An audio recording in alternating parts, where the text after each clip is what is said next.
Selamat malam Pak Dani. Sehat Pak? Puji Tuhan Pak, sehat. Udah Ini 2 hari kita belum jumpa ya Pak ya? Ya, setelah kita bersama-sama hampir 1 minggu ya, Iya jalan betul, sampai dari 1 satu minggu kota Pak. ke kota lain. Betul sekali Pak ya. Jadi kami juga sangat berterima kasih atas antusias dari para Naga Air Holder di Pulau Jawa ya. Luar biasa sekali, sangat senang bisa berjumpa dengan teman-teman semua. Ya Pak? Iya, betul sekali. Dan kita lihat untuk kunjungan kali ini mendapat respon yang sangat positif, ya. Jadi memang kali ini kunjungan ke beberapa kota itu lebih menekankan jumpa dengan para holder yang mau belajar, yang mau dipersiapkan untuk bisa membangun komunitasnya secara lebih efektif, ya.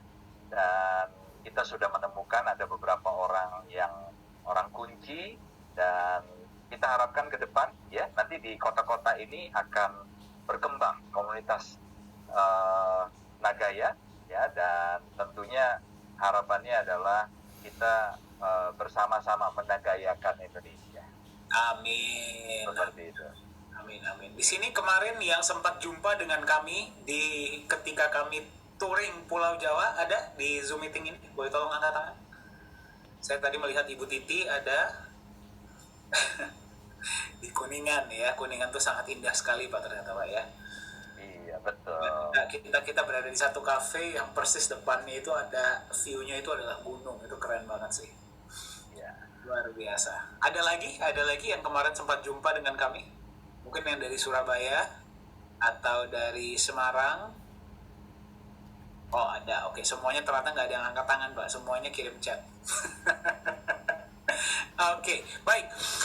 Oke, ya Pak, hari ini kita akan membahas tentang sebuah topik yang sebenarnya cukup kontroversial Pak. Ya. Ya. Tidak ada yang salah, tidak ada yang benar. Semua orang punya penafsiran masing-masing. Ya. Tapi menurut saya ya Pak ya, setelah kita juga membahas topik ini perlu kita bahas, apalagi setelah sebuah kejadian yang kemarin tuh sempat menggegerkan seluruh jagat dunia kripto Pak. Ya. Ini kita membahas tentang apakah kripto layak disebut sebagai aset. Nah, tapi bagi Anda yang sedang menyaksikan, mungkin ada yang juga sedang merekam, sebenarnya sudah tidak diizinkan, tapi ya sudahlah ya, mau bilang apa lagi. Ini adalah opini pribadi. Ya, yang Anda dengarkan hari ini adalah tentu berdasarkan riset, berdasarkan data yang kami kumpulkan, tapi ini adalah opini pribadi dari kami, dan ini bukan sebuah financial advice. Ya, jadi itu disclaimer yang harus kami sampaikan. Oke, baik Pak. Baru-baru ini kan baru ada sesuatu yang cukup luar biasa mengejutkan ya Pak ya. Ya, betul. Ya, peristiwa yang ternyata selama ini apa yang seringkali kita ingatkan ya kepada teman-teman kita ya, khususnya sebagai Nagaya holder, bahwa kita bicara industri ini masih sangat rentan sekali ya. Bukan hanya kita bicara dari sisi kripto sebagai sebuah aset atau currency yang diharapkan memang awalnya kan itu bisa dijadikan sebagai alat tukar, alat bayar ya. Tapi ternyata juga kita melihat kerentanan itu juga berada di tingkat pasarnya, marketnya ya, di mana aset-aset tersebut bisa diperdagangkan, diperjualbelikan.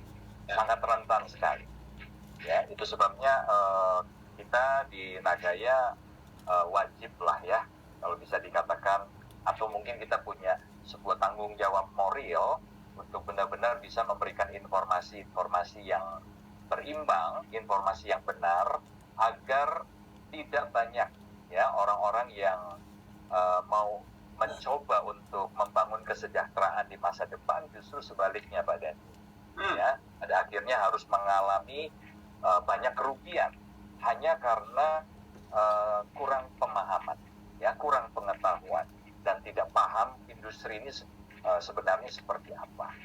Ya. Nah, mungkin Pak, sebelum kita masuk ke pembahasan yang lebih dalam ya Pak ya, mungkin lebih baik kita berikan konteks dulu Pak. Sebenarnya apa yang kita bicarakan ya? Nah, jadi Bapak Ibu sekalian, dalam 1 minggu ini itu ada sebuah perusahaan exchanger ya, perusahaan exchanger kedua terbesar di dunia. Ya, bagi Anda yang sudah pernah dengar, pasti Anda sudah pernah dengar ya. Namun bagi Anda yang belum pernah dengar, nah ini kami berikan konteksnya, itu namanya adalah FTX. Ya, FTX ini adalah perusahaan exchanger, market terbesar kedua di dunia setelah Binance. Ya, jadi yang punya ini adalah satu orang yang bernama Sam Bankman-Fried atau disebut SBF ya. Namanya FTX, nama orangnya SBF ya. Banyak sekali singkatan-singkatan ya. Nah, jadi ini sangat luar biasa sekali. Ini juga disebut sebagai salah satu kejadian paling keruntuhan aset ya, keruntuhan nilai keuangan paling besar dalam sejarah. Ya, Anda bayangkan nilai aset dari si Sam Bankman-Fried atau SBF ini, Anda hitung sendiri ya. Anda hitung, coba kalau Anda punya kalkulator Anda hitung. Dari 25 miliar dolar, 25 miliar dolar itu berapa rupiah tuh, Pak? Waduh, banyak pokoknya. Nolnya banyak. Sedikit konteks ya. 1 juta dolar itu sama dengan 15 miliar rupiah kalau kursnya 15.000 ya. Nah, itu 1 juta dolar loh. Ini 25 miliar dolar. Anda hitung deh, 1 miliar dolar itu berarti 15 T. Betul ya, Pak ya? Ya. Ya. Kali 25. Kali 25. 15 T kali 25 lah, itulah angkanya ya. Saya hitung di kalkulator saya pun error. Ya. Dari 25 miliar dolar dalam 1 minggu, 7 hari kerja. Hari ini nilai aset dia menjadi berapa? Hampir 0. Ya. Dari berapa? Kalkulator saya error. Dari cuma 1 angka. Juga bulat 0. Dalam 1 minggu. Bayangkan. Ya, kita lihat kronologisnya ya. Kalau bicarain ini memang seru sih, Pak. Oke, saya buka screen dulu ya. Kelihatan, Pak, layar saya, Pak? Kelihatan. Oke. Ya, ini kronologi. Agak di zoom, Pak. Oh iya, boleh. Saya zoom ya sedikit ya, Pak ya. Ya. Ini laporan dari Liputan 6 ya. Jadi kalau ada data yang salah jangan salahin saya ya. Ya, bursa kripto FTX ajukan status bangkrut hingga CEO SBF mundur ya. Jadi Anda bisa lihat ya, salah satu yang paling besar ya, kita lihat ya. Ini pertama nih, laporan keuangan. Jadi Alameda Research itu adalah seperti sister company. Ya, sister company dari si FTX ini. Ya. Nah, jadi kalau misalkan kita zoom ke bawah ya, kalau misalkan kita zoom ke sini nih, saya kasih lihat ya. Nih, ke sini nih. Anda baca ya. Kita baca sama-sama. Neraca itu penuh dengan FTX, khususnya token FTT. FTT ini adalah token dari FTX. Seperti halnya Binance itu adalah Binance Coin, ya. Di FTX ini token native tokennya itu adalah FTT. Oke, yang dikeluarkan oleh bursa yang memberikan diskon kepada pemegangnya atas biaya perdagangan. Nah, kita kalau baca di sini nih, meskipun mereka adalah dua bisnis yang terpisah, divisi tersebut terpecah di tempat utama itu neraca Alameda, dokumen keuangan pribadi yang ditinjau oleh CoinDesk. Ya, jadi meskipun tidak ada yang diinginkan, menunjukkan raksasa perdagangan BF Alameda bertumpu pada pondasi. Ini yang penting nih. Pondasi yang sebagian besar terdiri dari koin yang diciptakan oleh perusahaan saudara, bukan aset independen seperti mata uang fiat atau kripto lainnya. Ini yang pertama nih, ya, ini poin pertama. Jadi Anda bisa lihat, nilai aset miliaran dolar tersebut, itu miliaran dolar berdasarkan nilai token mereka sendiri. Bukan berdasarkan uang fiat, bukan berdasarkan emas, bahkan bukan berdasarkan Bitcoin atau aset lainnya, tapi aset mereka sendiri, FTT. Itu yang pertama. Ya, itu poin pertama yang mesti kita catat ya. Nah, kalau misalkan kita lihat yang kedua, ini saya hapus dulu. Bentar ya, saya hapus dulu. Nah, oke. Yang kedua, Binance likuidasi semua FTT coin. Nah, jadi ini kan kompetitor ya. Harusnya kan kompetitor. Binance nomor 1, FTX nomor 2. Ya, si CZ itu adalah CEO dari Binance. Dia mengumumkan melalui Twitter bahwa perusahaannya telah melikuidasi semua token milik pertukaran kripto FTX, FTT dari neraca perusahaan bernilai 2,1 miliar US dollar.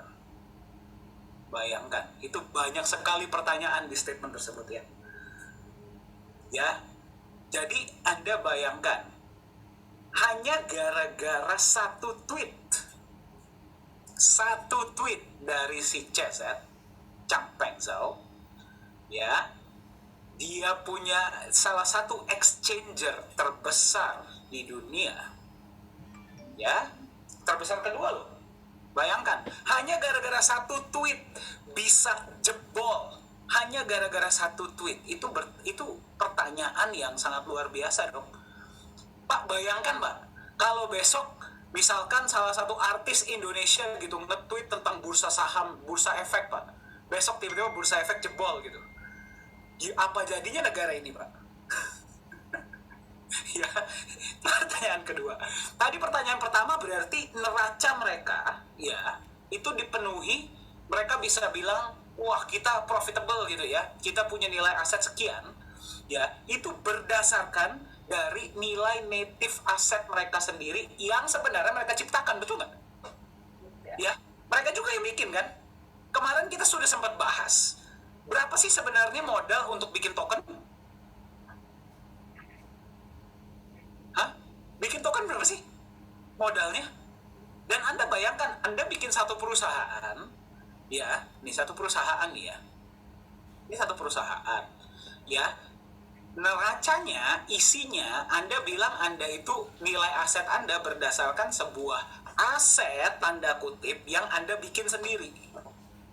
Itu poin pertama. Poin kedua,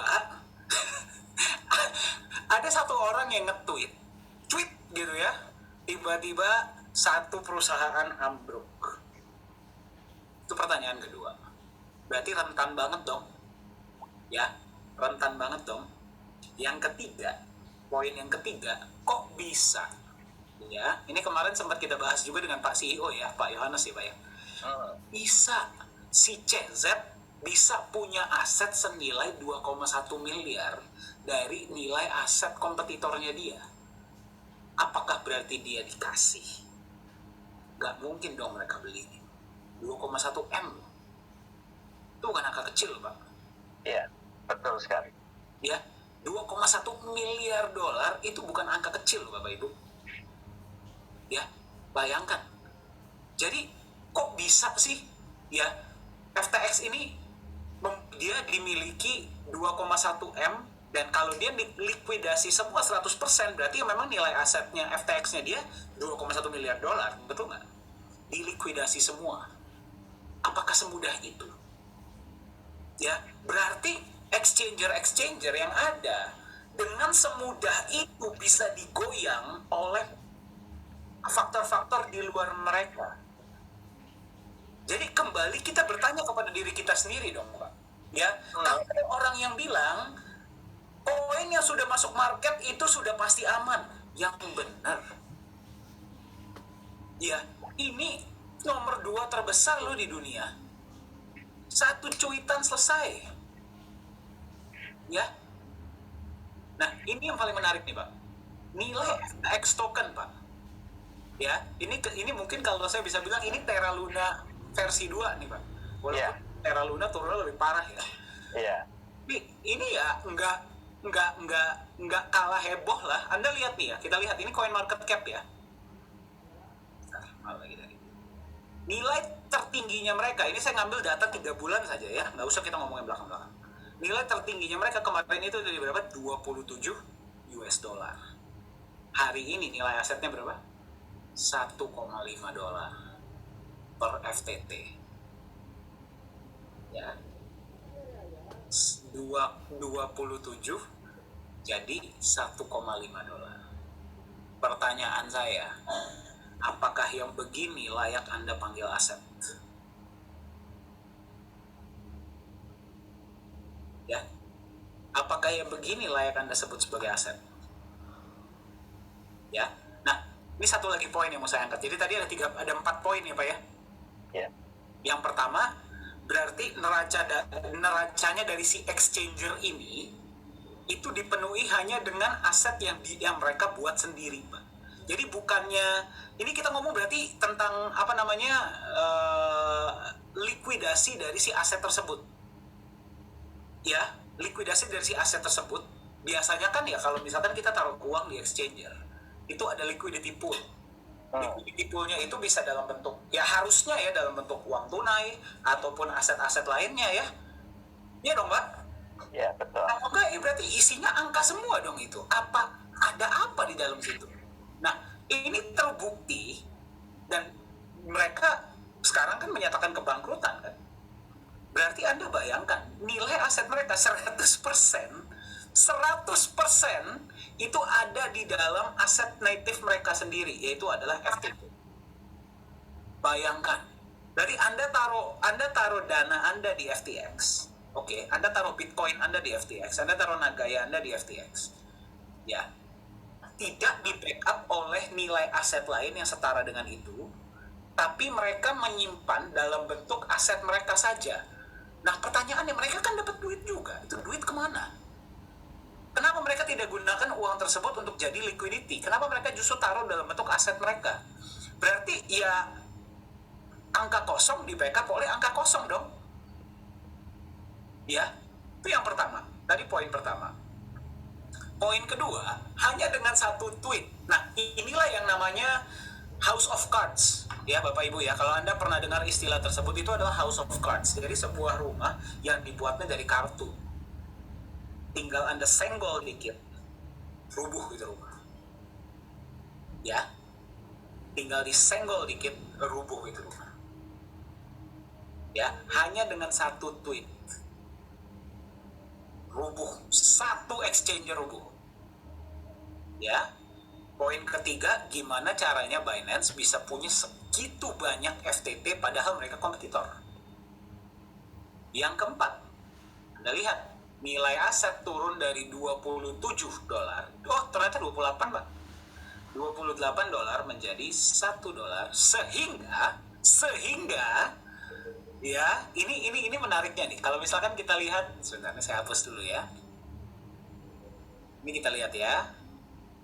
Nah, sehingga kalau kita lihat foundernya, Sam Bankman-Fried, ini orangnya nih Bapak Ibu. Kelihatan stresnya ya. Ya, kalau Anda lihat ya, ini menurut Forbes ya, bukan saya yang ngomong ya. Menurut Forbes, net worth 26,5 miliar turun menjadi 16 miliar dolar. Sekarang menjadi hampir zero. Bisa di zoom juga Pak? Bisa Pak. Supaya lebih jelas. Ya. Oke. Ya, Anda lihat ya, 26,5 miliar, ini dari Investopedia ya, bukan saya yang ngomong ya.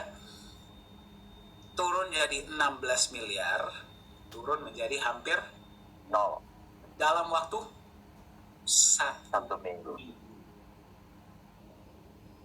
Ya. Sangat banyak sekali pertanyaan-pertanyaan yang muncul dari kasus ini. Ya, itulah kenapa hari ini topik kita, ya, ini topik untuk kita bahas sama-sama. Apakah sudah ada jawabannya belum? Ya, tapi kita angkat saja pertanyaannya. Apakah kripto layak untuk disebut sebagai aset dengan kejadian yang baru Anda lihat di depan mata Anda? Dan ini semua data ya Bapak Ibu ya. Bukan yang kita bikin-bikin loh. Ini kita dapat data loh. Ya, itulah yang terjadi dalam 1 minggu terakhir. Jadi kalau misalkan ada yang bilang, nah sekarang gini, kalau biasa kan sekarang ya, banyak kan teman-teman kita di luar sana ya, nilai aset gue sekian, semuanya gue taruh di kripto. Nah, berarti kan kalau kita ngomong net worth ya, apa itu net worth? Net worth itu adalah nilai aset, harusnya. ya, berarti nilai kekayaan Anda, termasuk cash yang Anda pegang, dan juga aset-aset yang Anda miliki. Kalau aset-aset yang Anda miliki, itu biasa dihitungnya di taksir, kalau misalkan Anda likuidasi menjadi tunai, itu nilainya berapa? Ya, nah sekarang apakah bisa kripto kita sebut sebagai aset? Mari kita bahas. Yes, jadi itulah Pak, mungkin sedikit konteks ya yang terjadi dalam 1 minggu ini. Oh iya, dan kabarnya FTX diakuisisi oleh Binance Pak. Iya. Luar biasa. Bagaimana pendapat Pak Yunias mengenai kejadian ini Pak? Iya. Jadi yang pertama ya sebenarnya kalau tadi Pak Dani sempat menyinggung juga tentang kejadian Terra Luna beberapa waktu yang lalu, ya. Kita tahu ya Terra Luna itu dia memiliki selain kripto, dia juga memiliki stablecoin yang namanya USD. Ya, dan kehancuran dari Terra Luna itu justru dipicu karena kejatuhan nilai USD. Bayangkan Pak, USD ini kan sebenarnya diharapkan menjadi stable coin-nya Terra Luna. Ya. Hanya bedanya adalah dibandingkan dengan USDT, dibandingkan juga dengan stable coin yang lain, USD ini dia tidak memiliki backup sesuai dengan seperti halnya ya USDT atau yang lain-lain yang di backup dengan aset real lainnya. Ya. Jadi USD ini lebih tepatnya kita sebut sebagai algorithmic stablecoin. Ya, jadi dia menjaga kestabilan nilainya untuk setara dengan 1 US dollar itu dengan algoritma. Ya. Nah, memang USD tidak sepenuhnya 100% hanya bergantung kepada algoritma yang akan mempertahankan nilainya setara dengan 1 US dollar. Ya, tapi kita tahu juga dia punya backup, ya, dia punya cadangan dalam bentuk BTC. Ya, jadi rencananya sebelum kejatuhan dari Terra Luna, ada rencana untuk founder itu menambahkan backup, meningkatkan backup dalam bentuk BTC, ya, Bitcoin. Nah, itu rencananya seperti itu. Kalau saya tidak salah sampai 10 kali lipat rencana sebelumnya. Tetapi ternyata sebelum itu terrealisasi sudah terjadi kejadian di mana USD sendiri yang katanya stable, kenyataannya nggak stable. Ya, sempat jatuh bahkan sampai kalau nggak salah 40%. Ya, bayangkan yang harusnya dia stable di 1 US dollar itu terkoreksi sampai 40% bahkan lebih. Nah, ini mungkin saya kasih lihat datanya juga ya Pak ya, sambil Pak Yunias ngomong. Ya, dan kegoncangan ini menyebabkan berimbas pada hilangnya nilai, hilangnya kepercayaan, dan tentunya kalau sudah kepercayaannya runtuh, rontok, maka itu juga pasti diikuti dengan rontoknya nilai dari native crypto itu sendiri, ya, dalam hal ini Terra Luna. Nah, ternyata ya seperti yang pernah kita bahas juga ya Pak Dani ya, mimpi sebuah aset kosong atau kotak kosong, ya, bermimpi untuk dia bisa bernilai dengan cara dia di backup dengan kotak kosong lainnya. Ya, ternyata itu terbukti ya. Ini mohon maaf Bapak Ibu kalau kita harus mengatakan bahwa walaupun Bitcoin itu bernilai hari ini ya kurang lebih di 16.000 sekian, tetap saja dia hanya sebuah angka digital ya yang kita analogikan sebagai kotak kosong. Tapi Pak, ada sesuatu yang menarik Pak. Ya. Sebenarnya gini, kalau kita ngomong tentang Terra Luna ya, mereka membackup USD dengan Bitcoin. Nah, ini sebuah pandangan yang berbeda Pak menurut saya. Mereka berarti melihat USD-nya bukan aset, tapi Bitcoin lah aset. Dan Karena gini loh Pak, kalau misalkan tadi kita ngomong dengan si Do Kwon, founder dari Terra Luna, mungkin 1-2 tahun yang lalu Pak, kita ajak dia diskusi, ya bahasanya kayaknya kelihatannya debat, tapi kita diskusi deh. Bitcoin itu bukan aset, Bitcoin itu cuma alat bayar. Ah, gak mungkin, Bitcoin itu aset. Tapi ujung-ujungnya Pak, market itu tidak bisa bohong. Market yang akan menunjukkan siapa yang aset, siapa yang tidak. Dan mungkin kalau sekarang kita bicara dengan dia, mungkin pandangannya sudah berbeda kali ya Pak ya. Ya, tapi sangat disayangkan bahwa masyarakat umum, ya masyarakat umum itu terlanjur hanyut kepada sebuah pemahaman yang salah tadi. Ya kalau saya pikir seperti Dupont, CZ, ini bukan orang bodoh, Pak. Bukan orang-orang yang tidak paham bahwa sebenarnya BTC sekalipun itu tidak bisa dijadikan aset yang bisa membackup, ya. Jadi tetap saja ini keruntuhan Terra Luna. Kita harus belajar dari keruntuhan Terra Luna bahwa yang dianggap aset bernilai yaitu BTC ketika ini dijadikan backup nggak mampu, Pak. Tidak mampu. Dan apa yang terjadi ketika native tokennya maupun USD-nya rontok, ya ternyata BTC sama sekali tidak mampu untuk memulihkan nilai, apalagi sampai mengembalikan nilai tersebut ke nilai sebelumnya, ya. Jadi ini sebuah mimpi, Pak, mimpi sebuah kotak kosong, ya, yang ingin bernilai tinggi dengan cara dia di backup dengan kotak kosong lain. Nah, jadi kalau kita bertanya apakah kripto itu layak, ya, dianggap, dipandang, diterima sebagai sebuah aset, oke, bisa saja, Pak, kita terima dia sebagai sebuah aset dengan catatan. Nah, nanti catatannya mungkin kita singgung ya, Pak, nanti di belakang. Nah, ini yang pertama. Itu belakangnya. Kripto itu sudah ada ya. Oke, kemudian yang kedua, Pak, pandangan saya nih ya tentang kejadian yang dialami oleh FTX, ya, dengan native tokennya bernama FBT, ya. Ini memang sebuah ironi begitu ya, sebuah ironi, dan sekali lagi ironi yang tidak dipahami oleh masyarakat luas, masyarakat umum, yang bahkan mereka sangat antusias dengan industri ini, ya. Saya curiga sekitar 132 peserta Zoom malam hari ini juga sebagian besar punya antusias yang besar terhadap industri ini dengan ikut-ikutan, Pak. Mereka mencoba diversifikasi, memilih aset-aset yang menurut mereka nanti akan memiliki nilai di kemudian hari, tanpa mereka tahu persis bahwa industri ini bekerjanya seperti apa, ya.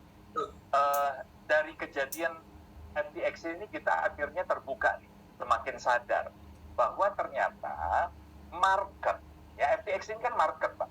Ya, betul.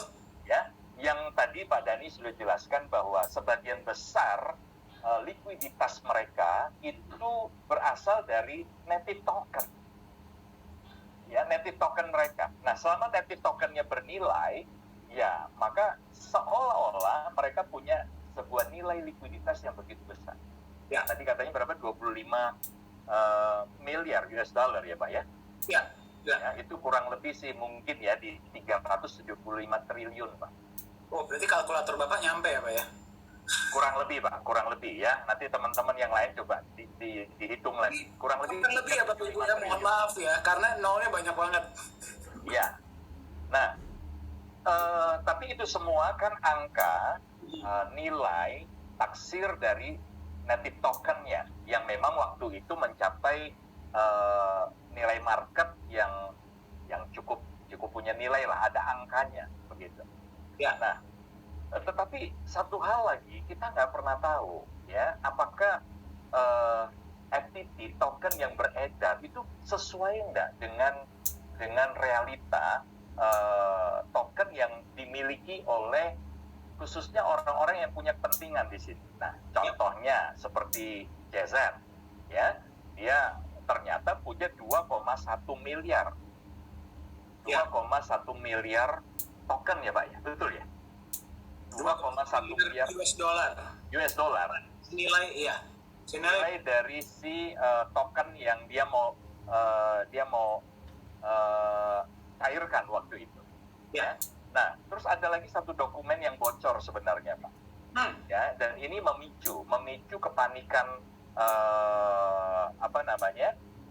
kepanikan dari perusahaan pertukaran kripto lainnya, ya, juga mereka semua membuang token FTT-nya di pasaran, alias mereka lepas, mereka jual, melikuidasi seperti yang dilakukan oleh CZ, ya. Jadi dokumen bocor itu berisi bahwa Alameda Research ya, itu memiliki FTT dalam jumlah yang sangat besar, Pak. Jadi dokumen yang bocor ini itu dikhawatirkan ada upaya penggelembungan aset. Ya, jadi antara token yang beredar dengan token yang dimiliki oleh Alameda itu nggak sebanding. Jadi ada penggelembungan di sini. Ya.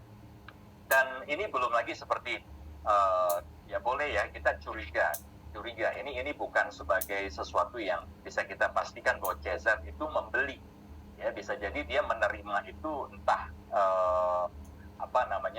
karena sebagai sesama market ya, exchange ya, mungkin ada kontrak atau apa sehingga CZ Binance mungkin menerima sejumlah, kita nggak tahu juga ya. Jadi cuma diberikan, tapi ini sekali lagi ini opini, kita nggak punya data pastinya ya. Tetapi hal ini kita harus pahami bahwa ini bukan hal yang tidak mungkin terjadi.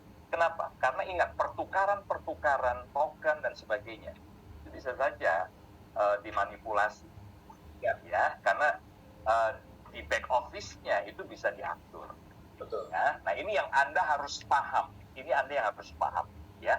Oke. Kemudian kalau kita bicara aset yang sudah masuk di sebuah exchanger, ya, aset apapun itu, BTC, Ethereum dan sebagainya, bahkan USDT, ya, apakah Anda yakin bahwa aset dan US dollar yang diwakili oleh USDT itu benar-benar terparkir di sana? Ya katakanlah ya, ini contoh ini Pak Dani punya 1 miliar dolar ya dalam bentuk aset ya dan USDT Pak. Ya. Entah BTC, entah Ethereum, Bapak diversifikasi. Tapi kalau itu di total Pak, nilainya 1 miliar US dollar.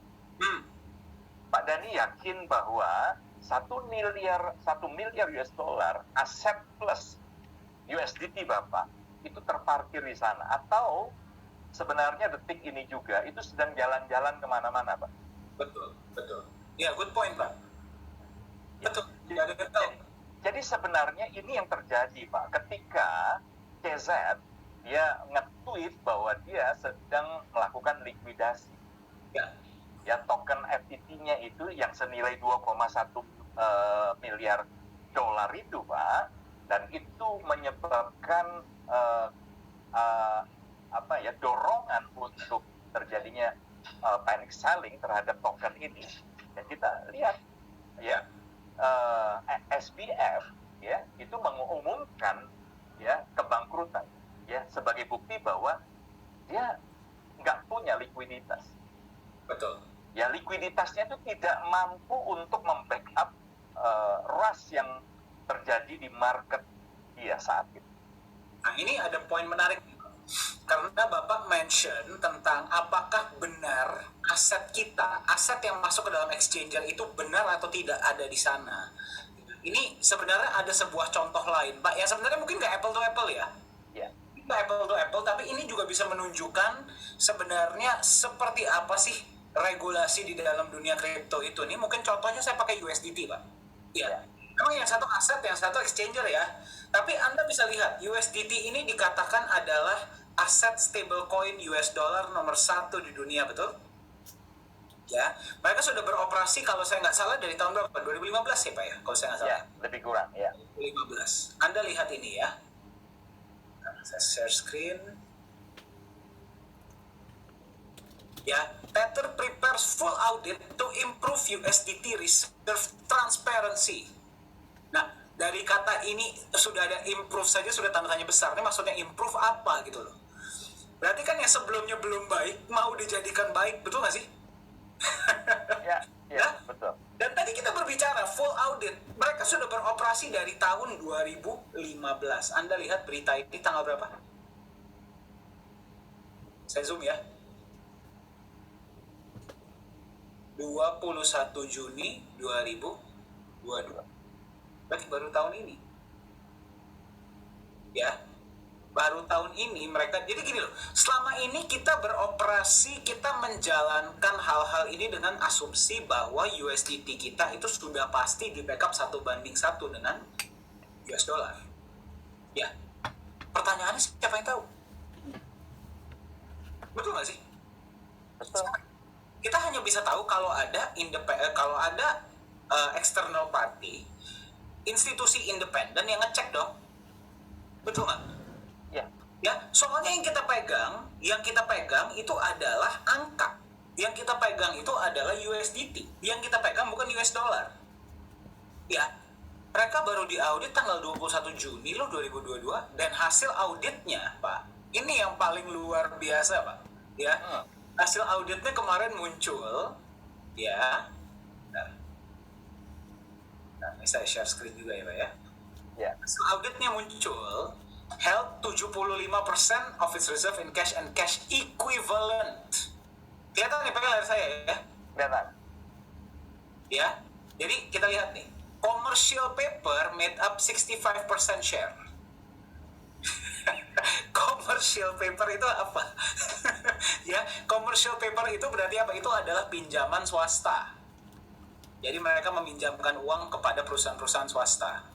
Ya, ini bukan saham, berbeda dengan saham. Ini seperti pinjaman. Ya, fiduciary deposits, reserve repo notes, treasury bills about 3%. Cash then comes in at 3.87%. 3,87% itulah US dollar di dalam USDT. Nomor 1 terbesar di dunia loh ya, stablecoin ya. Ini data kembali bukan dari saya loh. Anda cek di Google deh. Anda cari alokasi US dollar di USDT Tether. Anda akan ketemu juga hasil yang sama. Nah, jadi ini kita mengangkat pertanyaan. Ya, jadi sebenarnya ya ini semua perspektif-perspektif ya. Pemahaman-pemahaman yang selama ini kita pikirkan tentang kripto, walaupun mereka di backup oleh aset lain, ini berarti tanda tanya besar dong, Pak. Kita tahu dari mana mereka benar di backup. Ya, betul. Jadi kalau kita bicara USDT yang beredar itu berapa? Nah, seharusnya kalau memang satu USDT itu di backup dengan 1 US dollar, ya, sebagai penjaga nilainya.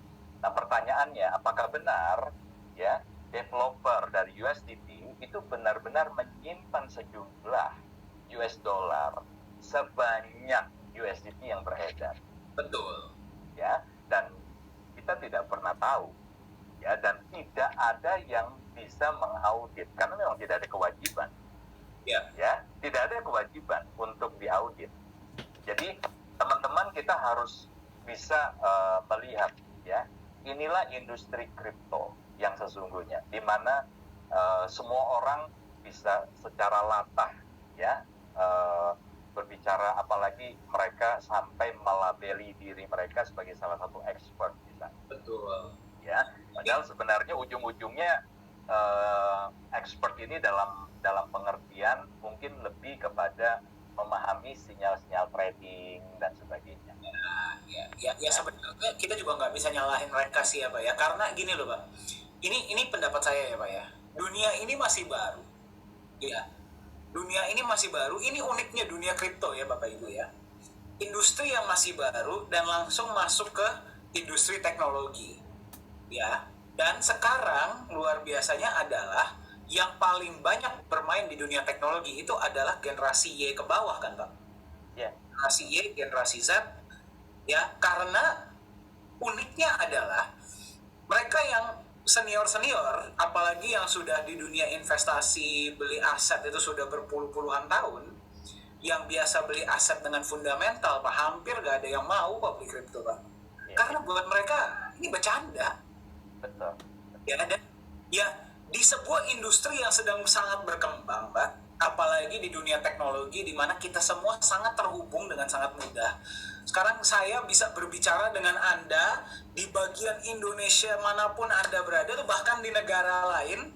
Saya bisa communicate dengan Anda via WhatsApp, saya bisa ketemu orang baru pakai Twitter, Pak. Ya, dunia ini menyebar dengan sangat cepat. Pasti akan ada, Pak.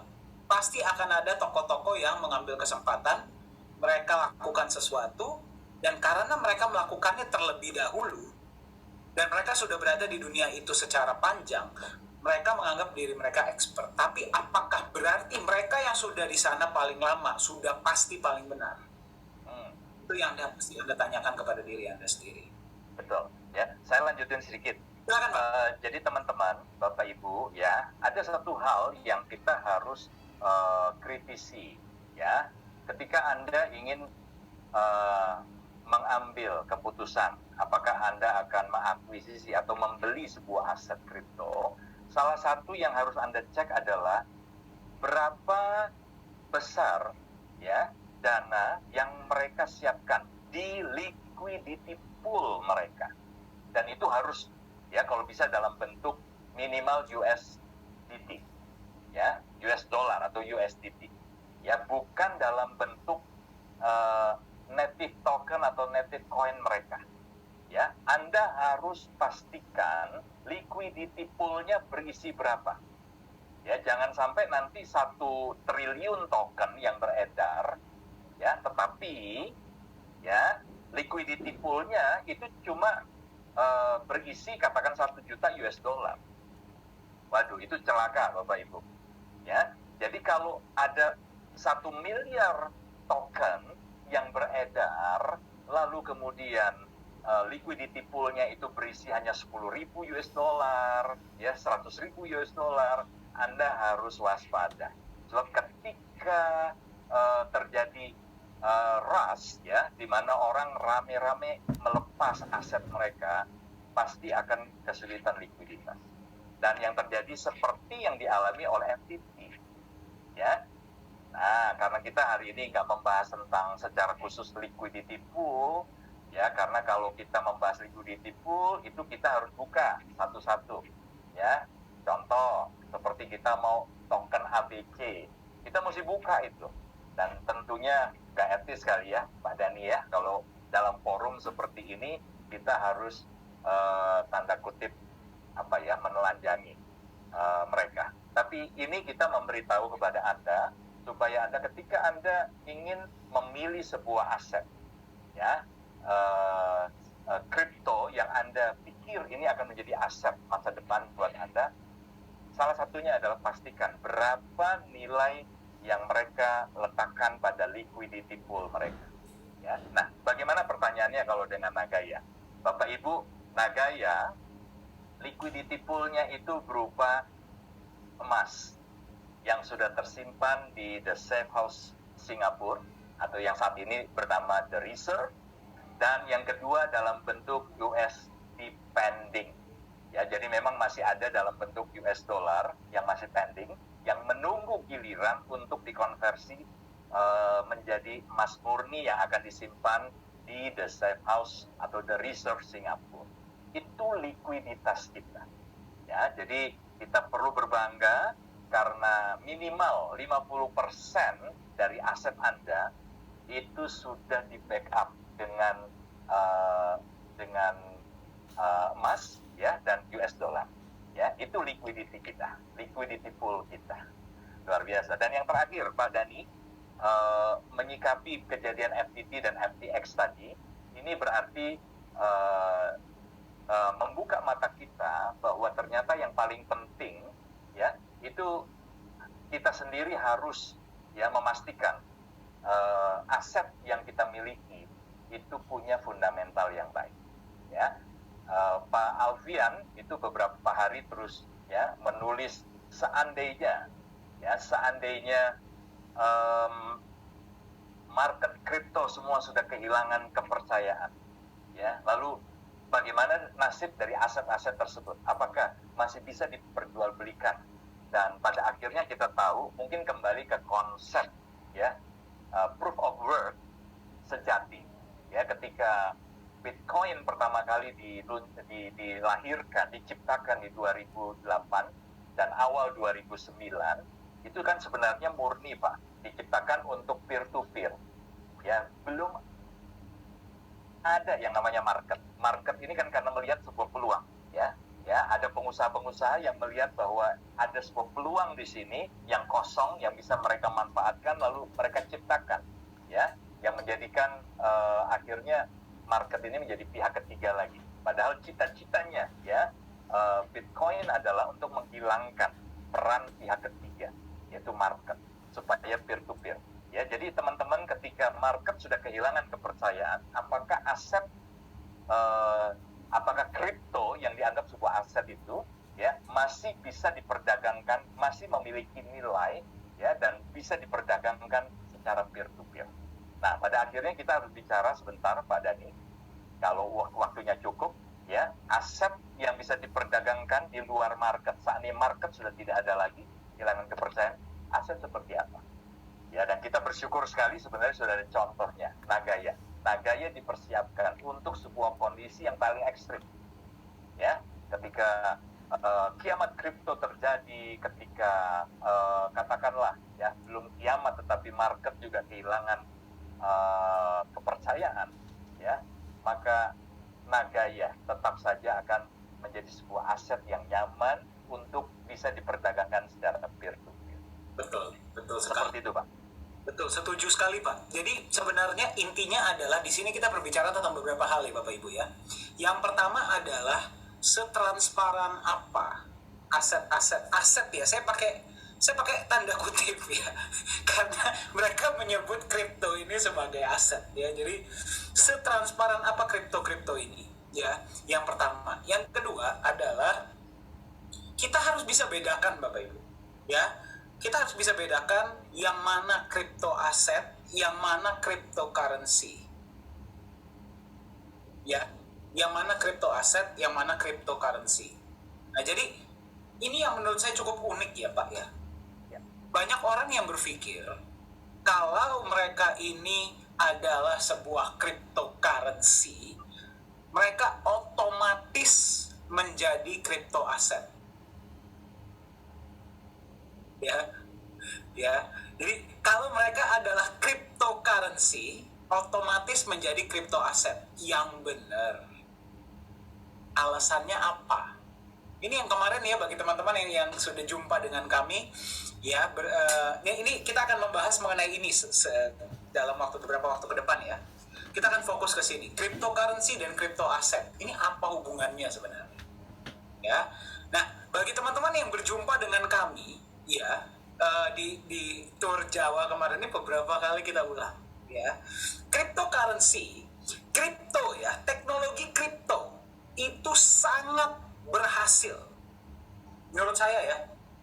Kripto itu berhasil bertindak sebagai alat tukar currency ya. Kalau kita ngomong currency satu negara ya itu masih jauh lah ya. Tapi kalau Anda bayangkan Anda bisa mentransfer sebuah value dimanapun Anda berada ke negara lain yang bahkan mungkin ribuan kilometer jauhnya, dimana Anda tadinya mungkin mesti pakai Western Union atau pakai MoneyGram atau pakai bank.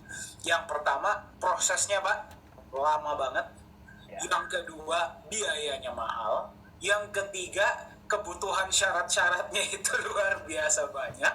Apalagi sekarang sedang ada pembatasan dari banyak negara ya Pak ya. Kita nggak bisa transfer keluar ke satu negara. Nah, jadi secara interstate currency, secara global currency, menurut saya Pak ya, cryptocurrency berhasil. Terutama Bitcoin. Karena dia pionir. Ya, memang visi utamanya seperti itu Pak, visi awal. Ya. Nah, tapi pertanyaannya gini loh. Ini tolong kalau misal Anda juga, saya mau dengar opini Anda ya. Tolong dikirim via chat, bagaimana menurut Anda tentang statement ini? Apakah sudah pasti sebuah currency, mata uang, sesuatu yang sudah berhasil sebagai mata uang, apakah mereka akan selalu bisa bertindak sebagai aset? Ya, nanti kita juga akan kedatangan Bu Yuli dan Bu Rina ya Pak ya, yang akan juga berbagi tentang pengalaman, bukan cuma tentang pengalaman, tentang sebenarnya apa yang terjadi di Singapura ya. Nah tapi sebelumnya ini saya ingin kasih lihat sesuatu ya, tolong Anda pikirkan, apakah sesuatu yang bertindak sebagai currency itu sudah pasti bisa bertindak sebagai aset? Bagaimana menurut Bapak? Ya, kita harus tahu ya, memang aset itu tidak selalu berwujud. Ya, yang dianggap aset itu tidak selalu berwujud. Ya, aset juga bisa berupa sesuatu yang tidak berwujud, tetapi yang diprediksi, ya, yang diharapkan dia akan punya nilai di masa depan. Ya, nah salah satunya yang bisa disebut aset itu juga kan ada yang kita sebut dengan aset intelektual. Ya, itu juga sesuatu yang di kemudian hari ya itu akan punya nilai yang tinggi seperti itu. Ya, nah jadi sesuatu yang tidak berwujud tetap saja bisa ya kita anggap sebagai sebuah aset. Tetapi sekali lagi kalau kita bicara aset intelektual itu kan berfundamental, Pak. Ya, sesuatu yang mempunyai fundamental, sesuatu yang istilahnya bukan sekedar apa ya, kalau nanti dia bernilai bukan karena itu terjadi penggelembungan semata-mata ya, karena terjadi bubble semata-mata. Betul. Ya. Nah kalau kita melihat apa yang terjadi di dunia kripto, Pak, ya kita melihat ketika mereka dianggap sebagai aset yang diharapkan nanti punya nilai katakanlah seperti Bitcoin. Ya. Pertanyaannya ketika tidak ada nilai dasar, nilai intrinsik yang menyertai, ya apa sebenarnya yang melatar belakangi ya nilai yang terjadi terhadap aset tersebut. Dari waktu ke waktu mungkin dia akan mengalami peningkatan nilai, tapi pertanyaannya adalah yang mendasari kenaikan nilai itu apa? Tidak ada, ya, kecuali mungkin ya karena katanya ada supply and demand. Ya, tapi kalau dalam opini saya, Pak, supply and demand pun itu lebih digerakkan hanya oleh karena sentimen. Ya, ujung-ujungnya spekulasi lagi. Betul. Ya, jadi ini yang kita harus pahami dalam perspektif saya, bahwa segala sesuatu yang tidak memiliki fundamental, dalam hal ini kalau kita bicara konteks kripto, jika dia tidak memiliki nilai intrinsik, maka satu-satunya yang bisa menggerakkan nilai tersebut, ya bukan mustahil ya, nggak mustahil bahwa nanti satu hari dia akan mempunyai nilai yang sangat tinggi, seperti contohnya sudah terjadi Bitcoin, ya Ethereum masih di atas 1000, 1200, 1300 hari ini, ya punya nilai, tidak mustahil, tetapi ya dalam opini saya tetap saja nilai-nilai yang tercipta itu bahkan sampai ratusan juta itu lebih karena spekulasi, lebih karena digerakkan oleh sentimen-sentimen. Selama positif dia akan memiliki potensi untuk naik, tetapi ketika sentimennya menjadi negatif, ya maka yang terjadi seperti FTT, ya Terra Luna dan yang lain-lain itu akan berulang, dan ini akan menjadi sebuah lingkaran setan yang tidak akan pernah putus, Pak. Betul. Ya, satu lagi, Pak. Ya, data di kalau kita melihat ya di Coin Market Cap itu sudah lebih dari 21.000 aset ya atau kripto yang sudah pernah diciptakan di sana, yang terdaftar di sana. Nah, lebih dari 95% kita tahu kan menjadi non-performing coin, kehilangan nilai, jadi nol. Ya, sementara sisa yang kurang 5% ini, Pak, apakah ada jaminan selamanya dia akan punya nilai? Tidak ada. Ya, jadi itu sebabnya tadi saya katakan ini akan terus menjadi sebuah lingkaran setan selama yang katanya kripto yang ingin disebut sebagai aset ini dia tidak memiliki yang namanya nilai intrinsik, dia tidak memiliki nilai dasar, maka kejadian-kejadian seperti Terra Luna, seperti FTT ini cuma tinggal menunggu waktu. Ya, akan ada banyak kejutan-kejutan di kemudian hari di mana perusahaan-perusahaan besar ya, di mana sebuah token atau kripto yang bahkan masuk dalam jajaran 10 atau 5 besar itu bisa jadi akan kehilangan nilai juga. Ya, ini bukan kita istilahnya mencoba untuk memastikan bahwa itu akan terjadi. Tetapi jika itu terjadi, hari ini kita sudah mengatakan tidak ada jaminan sesuatu yang tidak berfundamental, tidak memiliki nilai dasar atau nilai intrinsik, ya, itu selamanya akan tetap berada di sana, ya, memiliki nilai, ya. Dan itu sebabnya kenapa hari ini kita ada di Nagaya, karena Nagaya benar-benar mempersiapkan masa depan kita, ya, bukan sebagai koin, ya, sebagai kripto kosong, tapi benar-benar dijaga 50% di awal dengan emas, dan kemudian emas juga terus tambahkan. Itu artinya nilai intrinsik Nagaya akan terus bertambah. Belum lagi proyek-proyek yang memberikan benefit. Ya, dan yang terakhir, Pak, belum lagi utilitas-utilitasnya. Nah, kita mau dengar nih nanti dari khususnya Ibu Rina, utilitas seperti apa yang sudah bisa dimanfaatkan oleh Ibu Rina khususnya untuk komunitas di luar biasa. Betul. Ya, jadi sebelum kita panggil Ibu Rina dan Bu Yuli yang berdua sudah ada di dalam ruangan. Selamat malam Bu Rina, Bu Yuli, ya. Saya ingin tunjukkan satu gambar, Pak, ya. Ya. Ini adalah gambar dari kota dari negara Zimbabwe, Pak. Ya. Orang kalau mau beli roti, uangnya segini, Pak. Ya, menyedihkan sekali. Ya, pertanyaan saya, Zimbabwe dolar ini bisa bertindak sebagai alat bayar, ya? Apakah berarti mereka itu aset? Ya, jadi hanya karena mereka bisa berfungsi sebagai alat tukar, belum tentu. Mungkin saya ralat ya, Pak, ya. Belum tentu mereka itu bisa menjadi aset jangka panjang yang layak Anda pegang. Betul. Hanya karena mereka bisa jadi alat tukar. Nah, sekarang seperti ini. Yang mana yang lebih duluan? Chicken and egg, ya, karena kripto ini bisa bertindak sebagai dua-duanya. Yang mana yang mesti terlebih dahulu dikejar? Apakah kita ngejar fungsi kripto ini sebagai aset dulu, baru kita kejar sebagai currency, atau sebaliknya? Kalau kita kejar currency dulu, berarti yang kita tingkatkan apa? Security, keamanan, kecepatan, dan sebagainya, ya. Tapi kalau yang kita tingkatkan aset, berarti kita tingkatkan bagaimana kita bisa menjaga harga mereka agar harganya stabil dengan kecenderungan naik, ya, harganya oke dan layak diterima. Itulah kenapa kalau Anda perhatikan ya, ini kan kesannya ayam dan telur, ya. Tapi kalau dari opini saya, Pak, kalau kita bisa bangun aset ini dengan sebuah nilai yang jauh lebih stabil, secara otomatis orang akan lebih mau menerima mereka sebagai alat tukar dan bukan sebaliknya.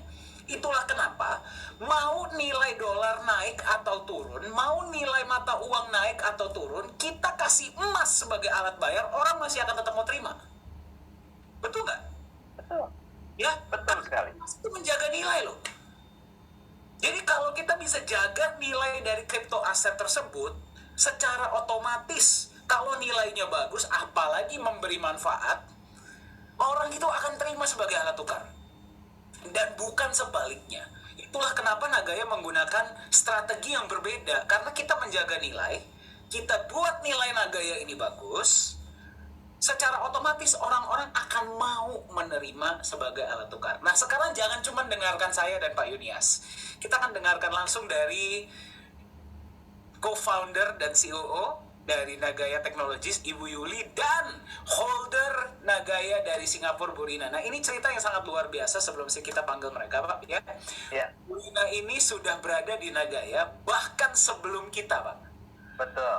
Nah, jadi betul sekali. Salah satu pemegang Nagaya yang cukup besar, bertemu dengan Nagaya langsung dari Ibu Yuli, ya, dan ketika Nagaya benar-benar pertama kali dibentuk.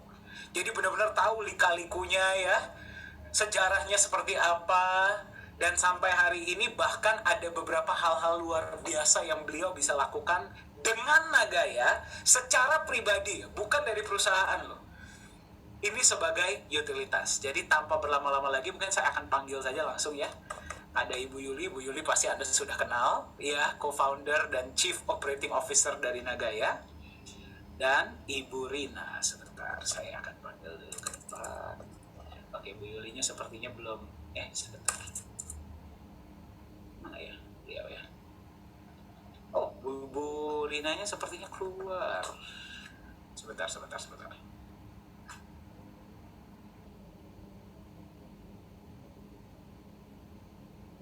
Oh, sepertinya beliau ke ini ya, tadi keluar dari ruangan. Coba Bu Yuli, apakah bersama kita? Bu Yuli, selamat malam. Halo, selamat malam. Selamat malam Bu Yuli, apa kabar? Kabar baik, ini baru habis makan. Waduh, lagi di mana Bu? Central Park. Oh, di Jakarta ya Bu?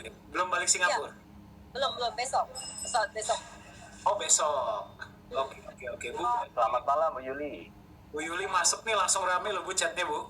Malam Bu Yuli, malam Bu Yuli. Banyak yang kangen sama Ibu soalnya. Ya? Iya. Ini kita lagi nunggu Bu Rina, tapi sepertinya tadi keluar ya. Saya nggak tahu kenapa. Tadi Ya, mungkin untuk Ibu Yuli dulu. Bu Yuli, bisa nggak sharing tentang saya dengar bagaimana teman-teman di luar Indonesia ya, itu sudah semakin antusias ya. Seperti ada beberapa yang mulai terbangun gitu, baru menyadari potensi dari Nagaya. Bisa diceritakan Bu Yuli? Seperti contoh leader kita aja yang di Singapura ya. Katanya harga Nagaya kan mulai tinggi, jadi mulailah dia ikut ini, ikut itu. Tapi nggak lama terus habis duitnya. Sekarang dia balik lagi nyari Nagaya. Dia bilang ternyata itu cuma habisin duitnya toh. Beda dengan Nagaya ya? Beda dengan Nagaya. Dan sekarang enggak, kita sama Vietnam. Mungkin kan kita juga ada holder di situ juga kan. Jadi ya saya ditanya juga kayak di Filipina. Mudah-mudahan lah ke depannya akan lebih baik lagi setelah kita buka market. Oke, berarti ada Vietnam tadi singgung, ada Filipina ya. Jadi mulai kita sudah mulai istilahnya masuk ya ke negara-negara ini. Tonding mau masuk ke mereka. Ini belum lagi Malaysia ya, Bu Yuli ya. Saya dengar Malaysia ini sedang ini ya, luar biasa. Ya. Ini nanti akhir bulan ini kita ke Sabah Sarawak. Ke Sabah Sarawak, ke beberapa kota di Sarawak ya. Baru lumayan lah, mungkin ada 3 atau 4 kota yang kita kunjungi. Iya. Termasuk Tawau ya, saya dengar ya. Ya, betul. Iya. Ini untuk teman-teman, Sabah itu sebenarnya masih bagian dari Pulau Borneo ya, Pulau Kalimantan ya, yang di atas itu. Nah, itu Sabah. Mungkin habis ke Brunei. Oh ya? Wow, itu Brunei negara kaya sekali itu Bu Yuli. Ya mudah-mudahan tuh sultan-sultannya invest di Nagaya. Bu Yuli gitu Pak, nggak ada kabar, nggak ada apa-apa, tiba-tiba sudah masuk saja. Kan kita action Pak, jangan kebanyakan info doang ya Bu ya. Ya dong. Penting action. Aku Nagaya kerja dulu, baru cuap-cuap. Betul. Makanya kenapa ada yang tanya kok kayaknya nggak ada update, nggak ada apa, karena kita lagi kerja Bapak Ibu. Bu Yuli lagi kerja. Lebih baik kita kasih lihat hasil daripada kasih janji, betul nggak? Nah, Bu Rina juga sudah ada nih Bu di sini Bu. Selamat malam Bu Rina. Akhirnya muncul juga ya Bu ya. Selamat malam Pak Dani. Sebetulnya saya dari tadi, cuma tadi ya sambil meeting nih, sebetulnya meeting kan belum selesai lagi. Oh, ini di mana Bu? Lagi nyari vendor-vendor yang bisa accept Nagaya nih. Waduh.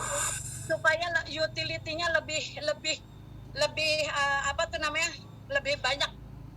Supaya Luar orang biasa. yang memegang Nagaya ini bahwa ini itu memang ada value-nya, benar-benar orang mau menghargai gitu loh. Nah kalau bukan mulai dari kita sebagai holder, sebagai community-nya nggak ningkatin utility tadi, kalau kita sendiri nggak apresiasi, siapa?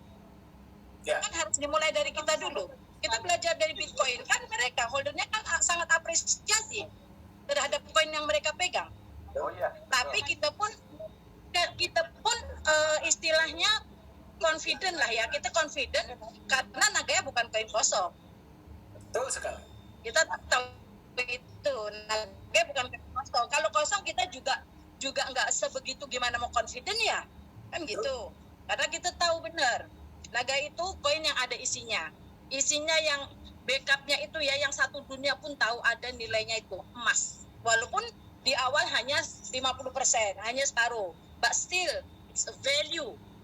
Ya, coba kita simpan emas, kepepet nggak ada duit, dipakai mana-mana juga bisa diduitin kan gitu. Jadi, nah justru disitulah artinya kita pede pun bukan pede ngawur. Ya. Ya, di situ Pede ada sebetulnya alasannya kekuatan ya, Bu, ya. ya, of course ya. Pede beralasan. Ya. Nah, Bu Rina, mungkin boleh Bu ya, ini bagi teman-teman yang mungkin belum kenal ya Bu, mungkin boleh diceritakan secara singkat Bu pengalaman Ibu bersama Nagaya, ketemunya kapan, terus bagaimana ceritanya, terus Ibu Ya, oke. sekarang lagi di mana? Oke. Saya kalau Nagaya tuh ya memang dari embrionya ya, karena kebetulan saya dekat sama Ibu Yuli. Ya. Gitu, kebetulan dekat kan ya, jadi ya memang dari awal sekali. Waktu itu malah Pak John langsung ya yang nerangin ke saya, cuma to be frank ya, memang hari itu istilahnya saya belum nangkep seluruhnya, of course kan ya, baru sekitar ya 20% aja lah saya nangkep gitu. Jadi memang belum fully understand, belum begitu paham gitu, belum begitu paham secara keseluruhan. Nah, seiring berjalannya waktu, perjalanan 4 tahun lebih di Nagaya ini ya, dengan mengikuti Zoom, belajar banyak nih sama Pak Yunia sama Pak Dani. Thank you so much for the knowledge. Terima kasih Kemarin dijawab kita yang belajar dari Bu Rina ya, kebalik. Terima kasih banyak atas ilmunya yang ya saya ngerasa banget itu. Jadi dari situlah 4 tahunnya banyak belajar dan mulai paham, mulai mengerti. Nah di situ dah. Jadi sekarang pun nih saya lagi sosialisasi terus nih. Dan saya yang kali ini ya, bagi saya sangat sangat yang paling excited. Kenapa? Ini kota kelahiran saya. Nah bahkan Bu Juli udah balik pun saya nambah istilahnya. Di mana Bu? Kalau ngekor Bu Yuli harusnya sudah balik ke Jakarta, tapi saya nambah dong. Solo ya Bu ya? Solo ya. Oh iya, oke. Nah, ini saya berarti masih di sini. Bahkan hari ini pun saya lagi meeting dengan bapak-bapak nih, ibu-ibu di Solo nih. Ya. Oh iya, selamat malam. Sedang disaksikan oleh 150 peserta ya, dan ibu holder di seluruh dunia. Ya, jadi di sini saya pun berusaha ya, sambil kita sosialisasi juga sambil mencari itu tadi vendor-vendor yang untuk meningkatkanlah utility itu. Kalau yang istilahnya yang personal ya, yang bisnis sendiri gitu, itu sudah saya mulai belanja kopi, belanja kerupuk, belanja baju, dan banyak yang saya belanja itu sudah setahun ini saya praktekkan itu. Gimana tuh Bu ceritanya Bu? Masuk iya Kuala Laswe yang itu berani nerima Nagaya, masuk iya kita sebagai holdernya kita nggak berani. Betul. Nah itu saya sudah praktekkan. Itu boleh tolong saya sendiri dan itu boleh tolong disini. Oke, contohnya Gimana caranya? Benar. Iya. Contoh tahun lepas. Nah, tahun lepas itu kebetulan saya ada juga kan bisnis kecil-kecilan suplemen kesehatan. Nah, satu kotaknya itu harganya $100.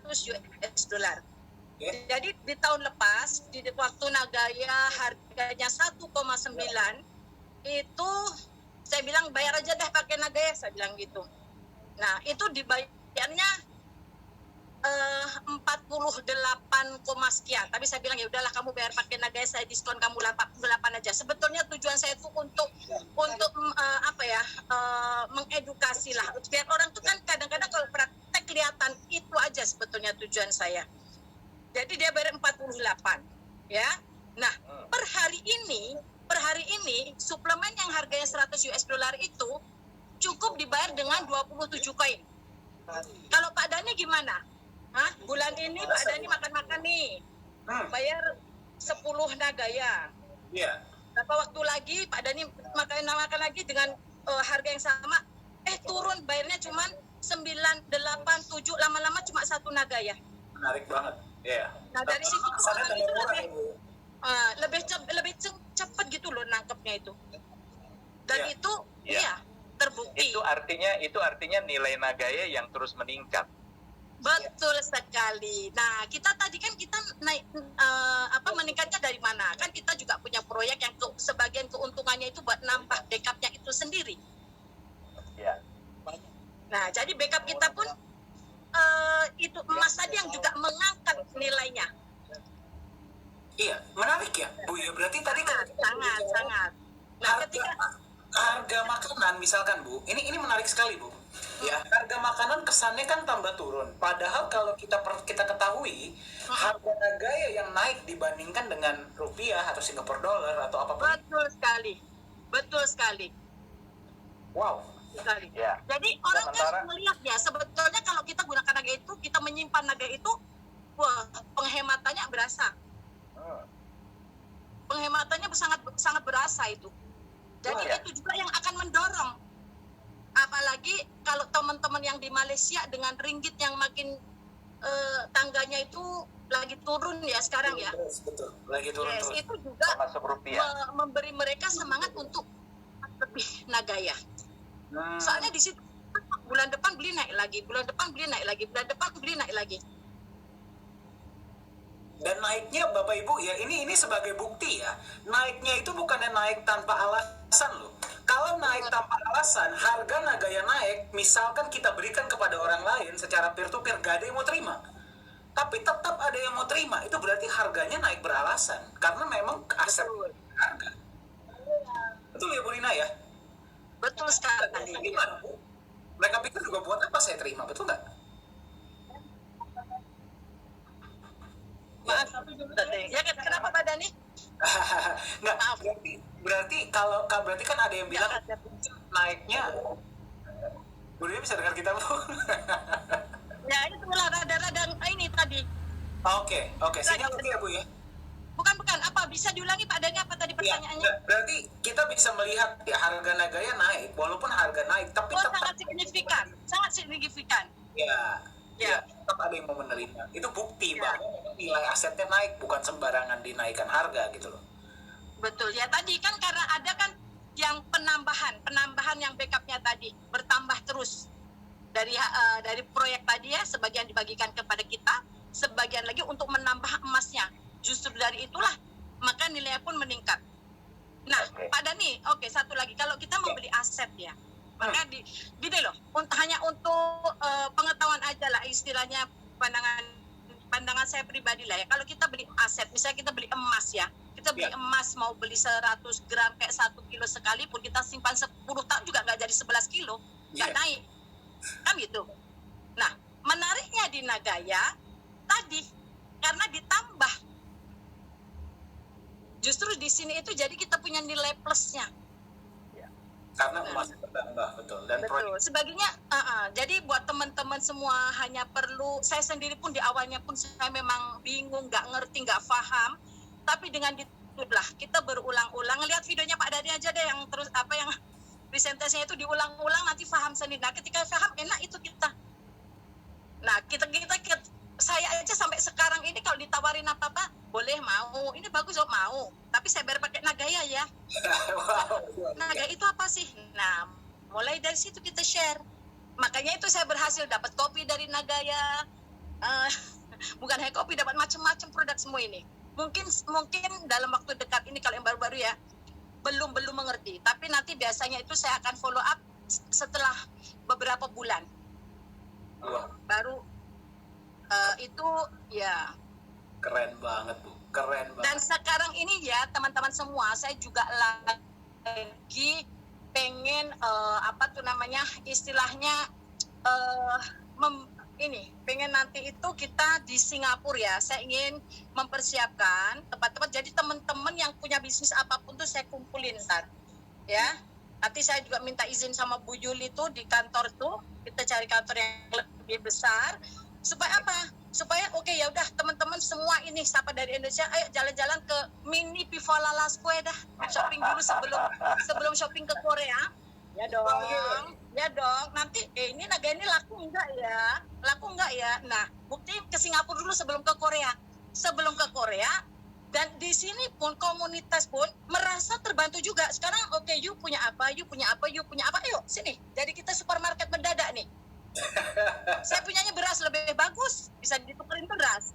Saya punyanya gula lebih bagus, saya punya sembako, punya apa? Kalau baju apa aja deh, apa produk sekali aja. Oke, supermarket mendadak nih. Karena intinya gini, supaya Nagaya ini ya tadi bukan sekedar hanya yang nggak ada nilainya. Kalau ada kan ini bisa ditukerin ini, Ya. So. Bisa ditukerin barang yang kita perlukan. Itu yang penting. Ya. Nah, suatu saat saya kepengen kenalan sama kepala sekolah yang supaya sekolahnya bisa bayar pakai Nagaya juga. Dan itu mungkin aja. Luar biasa. Kalau di Indonesia kan nanti ya nunggu masuk koin, nunggu market lagi dulu ya. Ya udah nggak apa-apa, sambil nunggu. Nah, kita bikin apa persiapannya, istilahnya persiapan lah, kita nunggu persiapannya.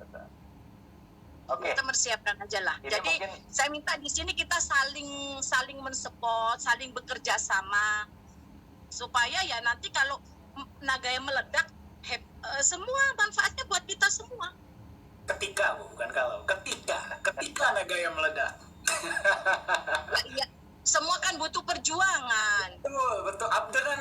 Dengan holder Oke, seperti Bu Rina mah sudah tunggu waktu lah, Bu.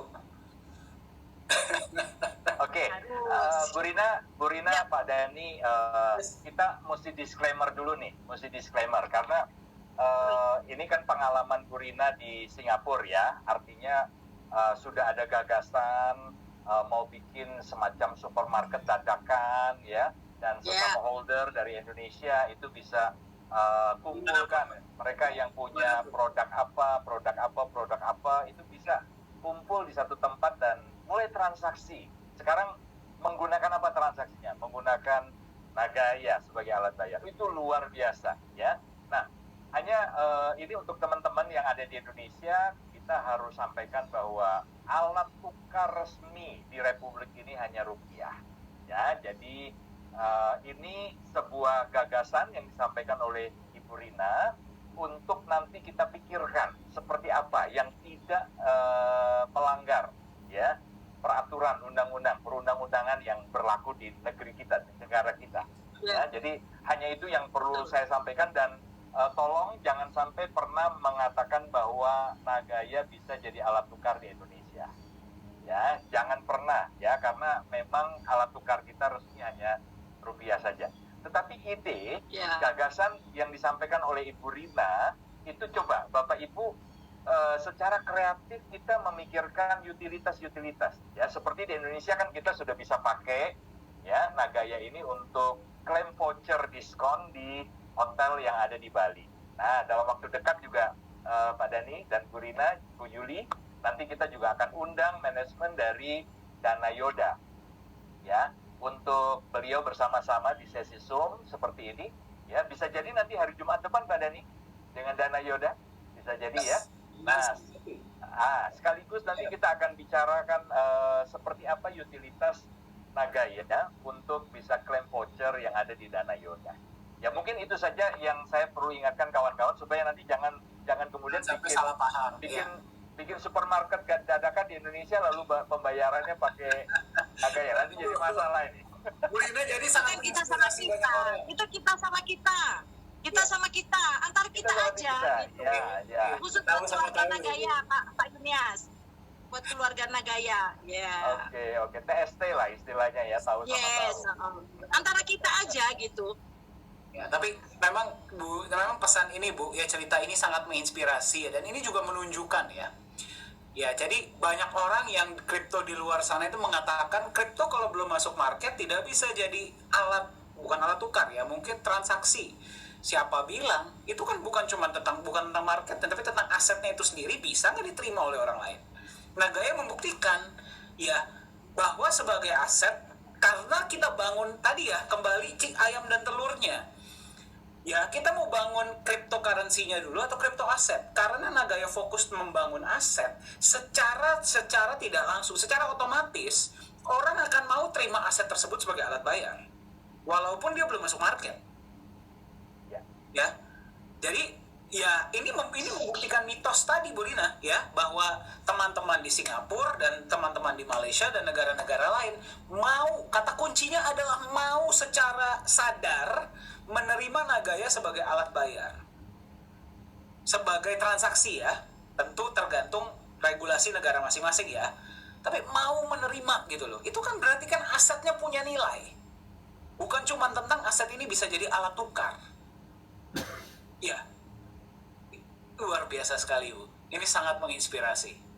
Makanya kemarin pas kita dengar cerita Ibu Rina nih, kita bilang, oh ini harus dibagikan ini, agar bisa menginspirasi banyak orang yang sedang mendengarkan. Iya Pak Yunias ya? Betul sekali. Ya, mungkin Pak Dhani, Ya. kita mau dengar pesan dari Ibu Yuli Yolanda, mungkin masih bersama kita dan ada yang mau disampaikan pesan untuk teman-teman holder di Indonesia nih, Bu Yuli. Ya, masih ada bersama kita Bu Yuli. Silakan Bu.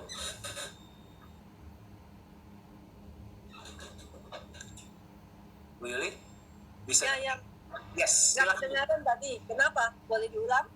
Ya, apa pesan Bu bagi teman-teman yang sedang mendengarkan hari ini dari Indonesia, Malaysia, Hong Kong, dan negara-negara lain? Pesannya cuma satu. Semua suruh nambah beli Nagaya. Tadi satu orang di 100 saja bilang. Minimal itu ya, minimal harus punya 100. Ya, Yang kami ini disuruh nambah. ya, itu karena memang kita semua yakin gitu loh, Nagaya ini mau kita bawa kemana, kita percaya gitu loh. Kalau kalian nggak, teman-teman tidak top up, sayang, ketinggalan nanti. To the point ya, nggak perlu neko-neko, pokoknya tambah Nagayanya. Tuh. Oke, thank you Bu Yuli ya sudah hadir di tengah-tengah kesibukan. Bu Rina juga terima kasih banyak sudah berbagi ya hari ini ya bagi teman-teman holder hari ini. Ya, silahkan dilanjutkan kembali kegiatannya ya. Semoga kita bisa jumpa lagi secepatnya. Oke, thank you. Wow, Pak, luar biasa sekali loh ya. Iya. Malam ini peserta bertahan di lebih kurang 150 orang. Luar biasa. Ya, ini pasti karena Ibu Yuli dan Ibu Rina. Bukan karena kita, Pak Dhani. Kita mah udah bosen lah ya Pak ya. Bu Yuli sering hadir nih berarti nih. Ya. Nah, jadi Pak, berarti mungkin yang bisa kita simpulkan ya Pak ya, mungkin nanti Pak Yunias juga memberikan kesimpulan dari sesi hari ini. Kita kan tadi membahas apakah kripto itu layak disebut sebagai aset. Nah, sebenarnya definisi aset itu subjektif bagi banyak teman-teman di luar sana ya. Ada yang bilang ya tadi, misalkan kita bilang hak intelektual pun sebenarnya aset, kalau kita ngomong secara gamblang ya. Tapi kita ngomong tentang aset yang memang kita layak kita pegang untuk jangka panjang. Berarti aset yang memang punya nilai. Ya, apakah kripto layak disebut sebagai aset? Kalau menurut saya, kripto sebagai currency berhasil. Ya, sebagai alat tukar berhasil. Teknologinya mendukung. Nah, tapi pertanyaannya, apakah sebuah alat tukar bisa berfungsi sebagai aset jangka panjang? Itu kan tanda tanya besarnya. Ya. Nanti kalau kita ngomong aset jangka panjang, kita bukan ngomong tentang alat tukar, kita ngomong tentang nilai, menjaga nilai.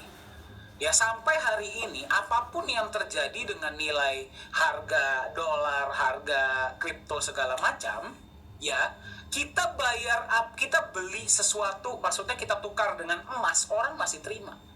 Karena emas adalah aset jangka panjang.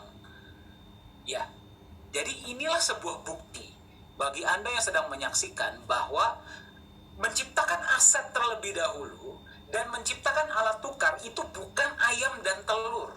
Sudah jelas yang mana duluan. Kita bangun sebuah aset yang punya nilai, secara otomatis kalau aset tersebut bisa memberi manfaat dan punya nilai, kita ngomong alat tukar itu memang oke lah, secara teknologi memang perlu ya. Dan kita berterima kasih Pak kepada Bitcoin, karena Bitcoin itu pionir. memberikan landasan bagi Nagaya punya teknologi blockchain sebagai alat tukar. Tapi itu saja tidak cukup.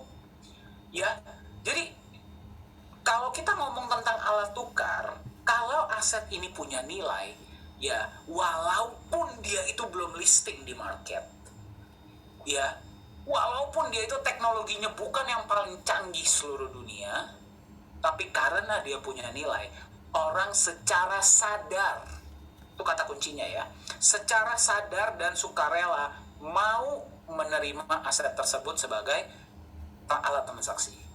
Karena ini bukan berbicara tentang market, kita bukan cuma berbicara tentang teknologi, kita bukan cuma berbicara tentang bagaimana transaksi tersebut bisa terjadi secara teknis. Itu semua kripto punya lah. Ya, semua kripto punya, bahkan token pun punya itu.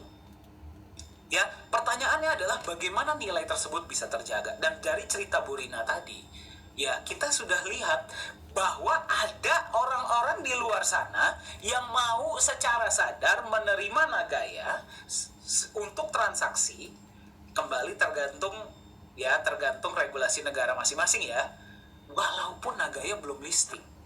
Nah, berarti kita sudah mendebunk sebuah mitos bahwa kripto agar bisa jadi alat tukar harus masuk market. Masa sih? Market itu hanya perantara loh. Yeah. Dan bahkan teknologi blockchain, kalau Anda pahami, itu dibuat secara luar biasa dari awal. Bitcoin, Anda bisa transaksi bahkan sebelum adanya market. Ya, peer-to-peer. Nagaya pun bisa sekarang.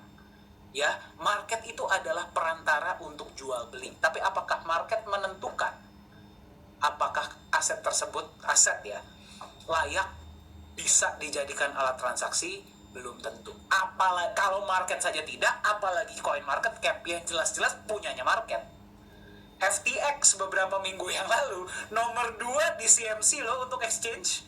Hari ini Anda cek top 10 saja sudah tidak ada. Jadi apakah kita bisa percaya dengan CMC? Tidak. Ujung-ujungnya kembali ke kata kunci yang selalu kita ulang-ulang di presentasi Nagaya. Apa itu? Fundamental. Ya, Bapak Ibu, siapapun bisa bicara, siapapun bisa memberikan opini, siapapun bisa bilang aset kita oke. Tapi market tidak akan pernah bohong. Pasar tidak akan pernah bohong, dan ujung-ujungnya kita akan bisa lihat mana aset yang punya fundamental dan mana yang tidak. Kejadian FTX tadi menjadi sebuah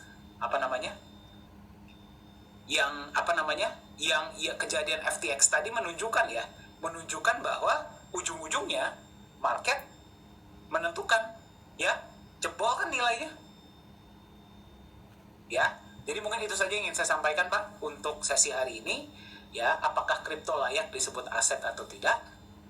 Silahkan kemudian Anda sendiri yang tentukan. Mungkin Pak Yunias mau menambahkan? Kalau saya sederhana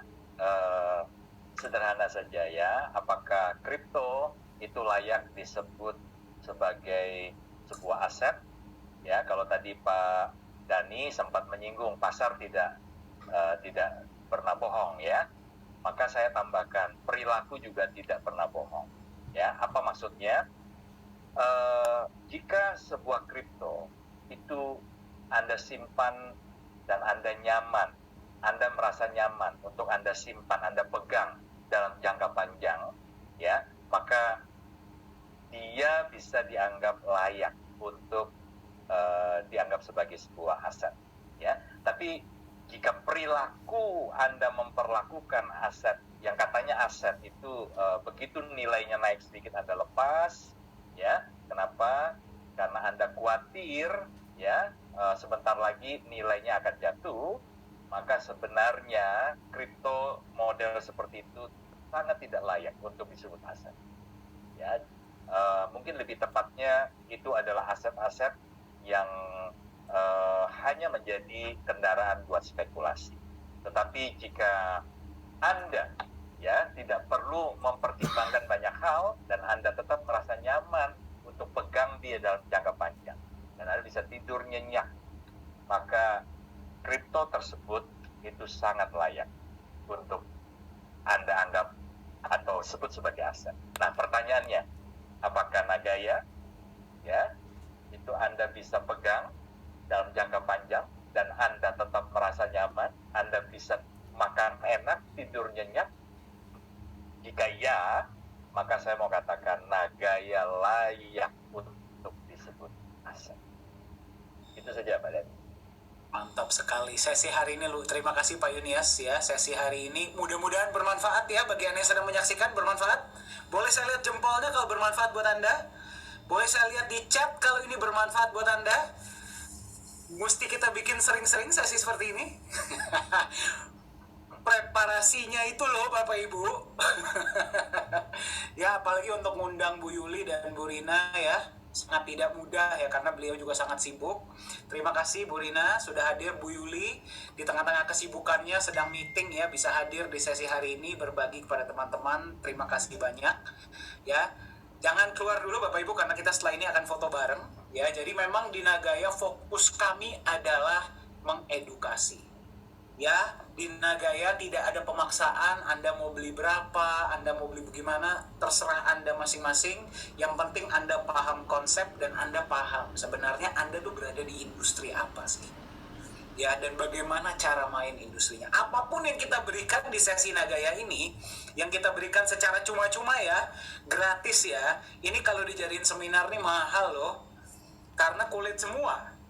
Ya, dan ini adalah beberapa hal-hal yang bahkan bukan cuman pakar industri ya, tapi pemain kripto lain pun mungkin segan akan berbagi kepada Anda karena ini insider secret sebenarnya. Ya, ini adalah rahasia-rahasia yang memang sudah lumrah lah di dunia kripto, tapi kita mau bagikan kepada Anda agar Anda paham.